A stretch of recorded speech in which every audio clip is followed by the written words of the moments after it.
The following program deals with controversial subjects. The theories expressed are not the only possible interpretation. The viewer is invited to make a judgment based on all available information. Tonight on Sightings, is the planet Earth on a countdown to Doomsday? The loss of life will be staggering. We uncover the startling evidence. Then, a Russian fighter pilot who survived a frightening close encounter with a UFO. And our psychic makes contact with a sinister ghost molester. It is still attracted to the younger girls.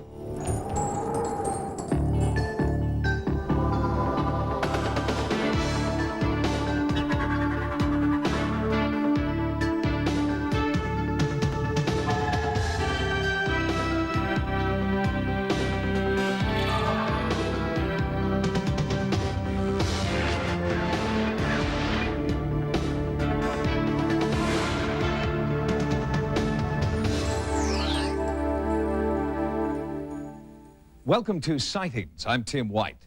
Since our last report on predictions and prophecies, the response from our viewers has been overwhelming. There appears to be an inexhaustible fascination with the future. Well, now, with the approach of not only a new century, but a new millennium, the number of people making long-range predictions is growing. Some of these modern-day prophets are obviously more reputable than others. But might one of them be the new Nostradamus? In the 15th century, Michel Nostradamus believed he saw the future. Interpreters of his work say he predicted major 20th century events, such as the rise of Nazi Germany, the atomic bomb, and great natural disasters. But are there prophets among us now who have the ability to see the distant future, as well as events that are only weeks and months away? We are going to lose a lot of lives. We're going to lose them through earthquakes, from volcanoes, from disease. Civilization is going to collapse, and we are going to see earth changes in the very near future. Like our ancestors said, the world will capsize and you will be destroyed.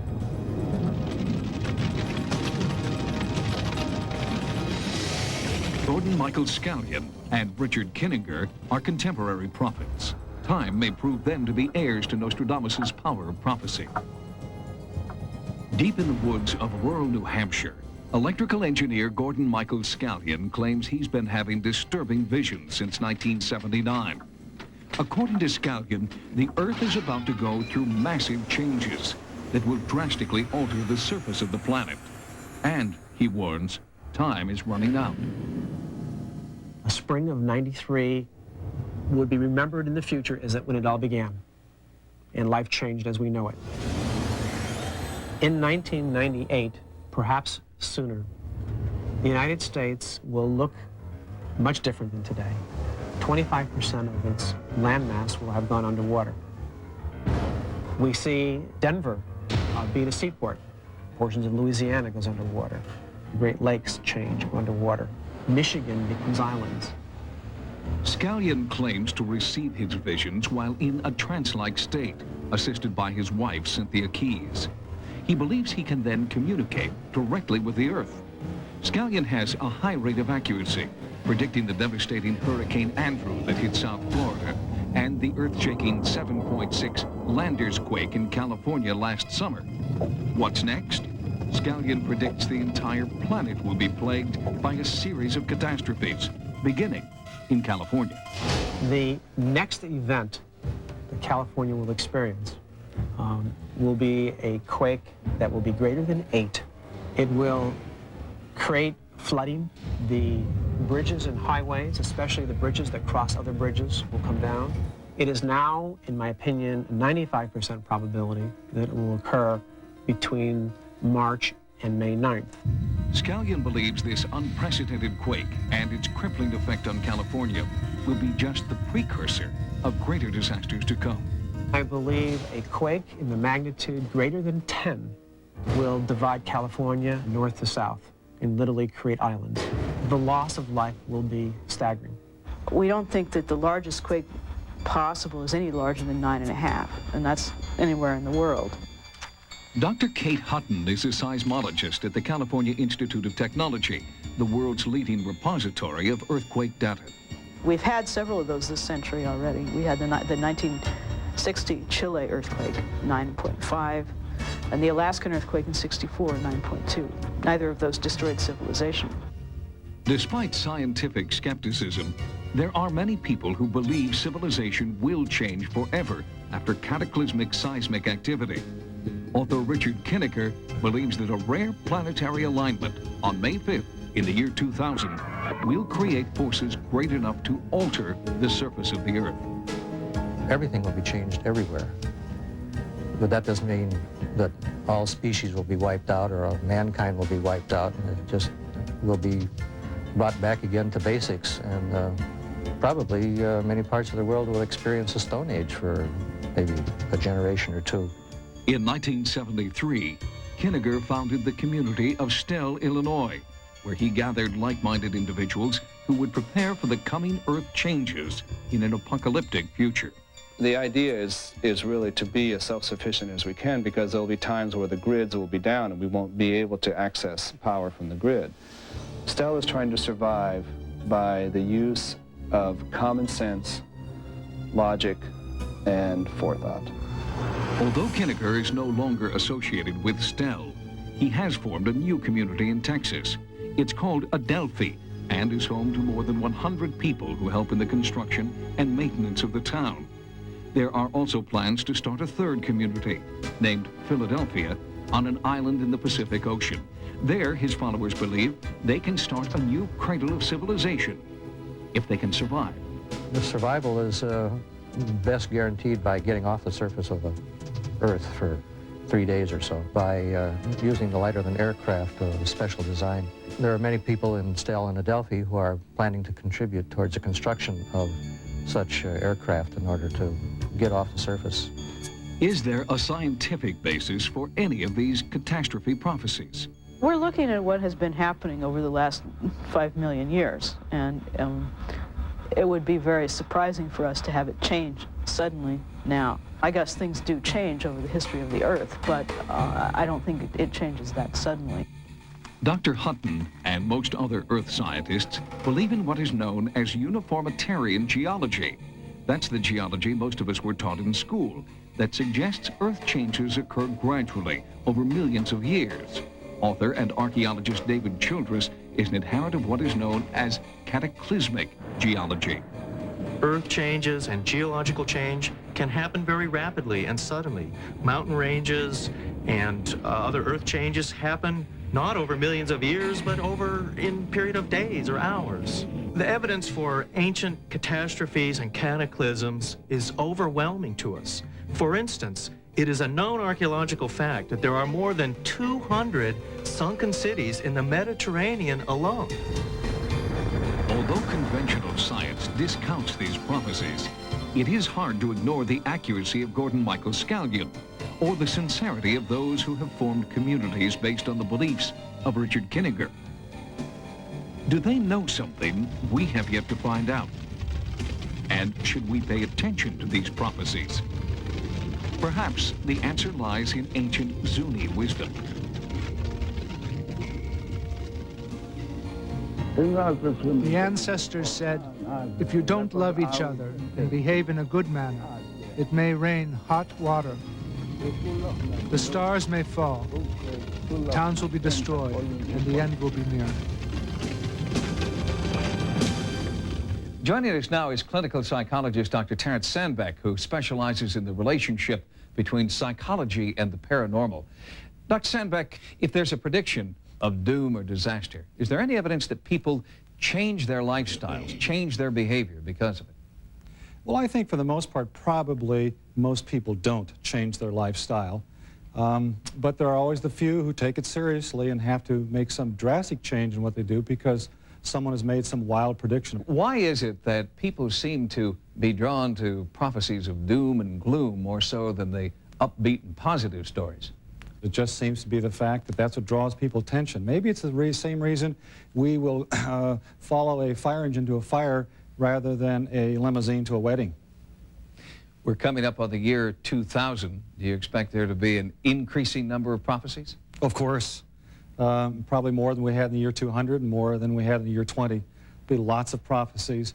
They'll have no more validity. They'll have no more realism than any prophecies given at any other time. Dr. Sandbeck, thank you very much for being with us. My pleasure. And we will be back with more sightings in just a moment. When we return, a Russian Top Gun fighter pilot who survived a frightening close encounter with a UFO tells his story in a Sightings exclusive. Coming up next. For years, ufologists have been collecting reports from pilots in the military who claim to have had contact with UFOs. Unfortunately, these reports remain unconfirmed because the pilots are reluctant to come forward. But now, one former military pilot is talking.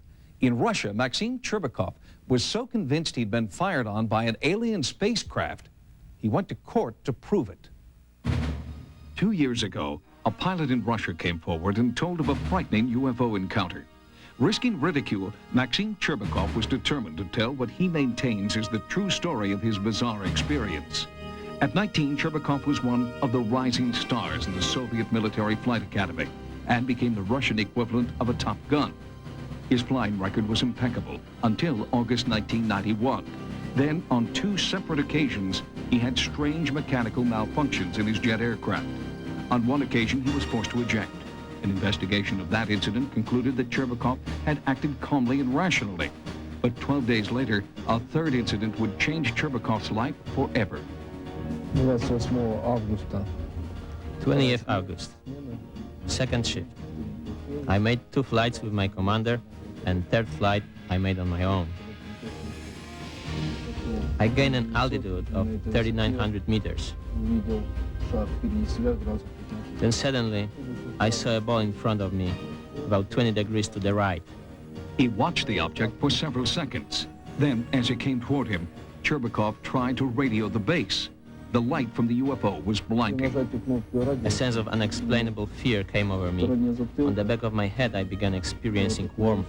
I felt as if someone was present and watching me. My movements were under control, controlled by someone other than me. Cherbakov claims the reddish-yellow object started maneuvering around the aircraft. For several minutes, it kept up with the jet's airspeed and mimicked its movements. During that time, Cherbakov was unable to communicate with his base commander. The radio emitted only a squealing sound.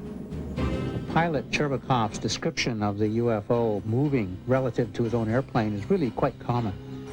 Dr. Richard Haynes has documented over 3,000 pilot sightings of UFOs. I have thousands and thousands of cases of pilots in daylight encounters with structured objects, in the sense of having 3-dimensional mass, in the sense of having aerodynamic kinds of flight behavior relative to the aircraft. And so what he describes here fits in very nicely to what I have from hundreds of other pilots around the world. Suddenly, in rapid-fire succession, the generator in Cherbakov's jet failed. The instruments indicated a fire on board, and the cockpit filled with smoke. The base commander ordered Cherbakov to eject. I began arguing with the commander because the plane was still above the residential area. My altitude began to drop rapidly. I had to pull the plane out of a nosedive. At the altitude of 1,000 meters, I finally cleared the residential area and I ejected. 4 seconds later, the plane exploded. Cherbakov landed safely in a field and was rescued an hour later by a military helicopter. While officials combed the wreckage of the jet, Cherbakov was examined at a military hospital. An intensive 3-day interrogation followed.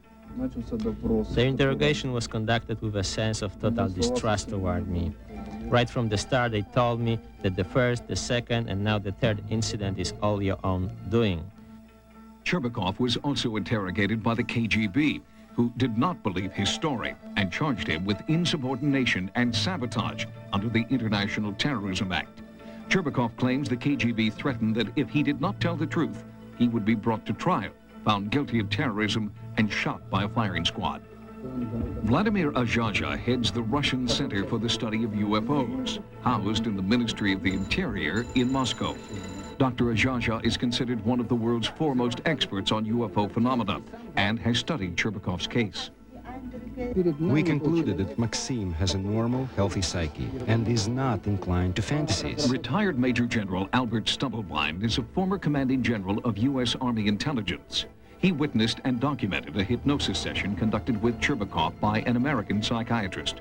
As she was taking him into the trance, he changed from this terrorized, fear-ridden kid into a pilot, sitting in the cockpit, sitting in the seat, sitting with the controls, relating what was going on. There was a change in the individual.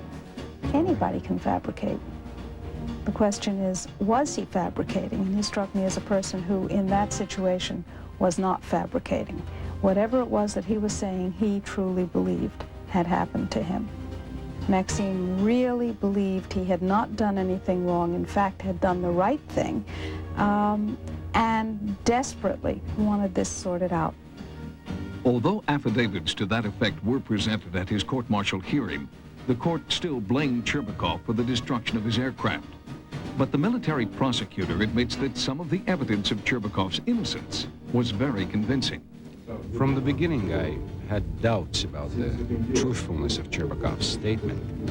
But after questioning his mother, his comrades, and his superiors, I became convinced that Cherbakov had an encounter with a UFO.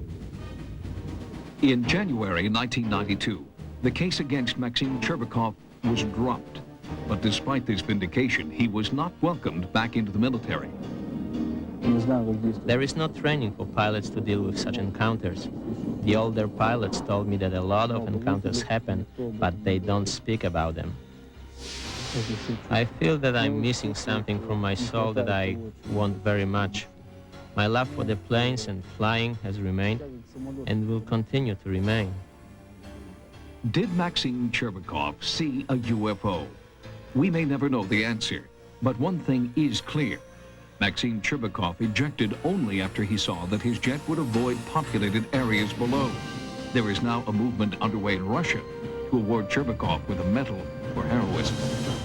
According to UFO researcher Richard Haynes, up to 15% of all pilots, both military and commercial, have reported some kind of contact with a UFO. Haynes believes the actual number could be quite a bit higher, since countless pilots are understandably reluctant to come forward. When we return, It is still attracted to the younger girls. our psychic takes on the sinister ghost molester. Be gone now! On a recent edition of Sightings, we sent our investigative team to Maryland to help a family plagued by what they believed was a ghost. Although no apparition showed itself to our team, the family continues to be concerned about what they call the beast. So paranormal investigator Peter James has agreed to work with the family on a psychic level. During our initial investigation, the family revealed they were being assaulted by an entity in their house. In the weeks since our team left the site, the ghostly activity has continued unabated. There's been a very active period since they've been gone. They've been gone a couple of weeks, and the scratching has started again. My youngest daughter's been scratched really badly. After seeing a Sightings episode featuring psychic Peter James, the family thought they'd finally found someone who could help. We just felt like that's the guy that we need. Somebody who can come in here, identify what it is, and deal with it, and send it on its way. After a brief walk through the house, Peter James felt he was dealing with more than one entity. I would say there are about 6 ghosts in this house, 6 entities. I feel we have a forceful entity who is the mainstay, who is the ringleader, so to speak. It wants to gain more control. It wants to maintain control. And my being a fighter of sorts with this sort of activity, I feel that I'll clean house. Peter then conducted a more thorough inspection of the site to identify paranormal hotspots. Hello? Hello? Hello? I'm getting a name that I believe dwells in this area, or certainly within this structure, and I get a name of Philip.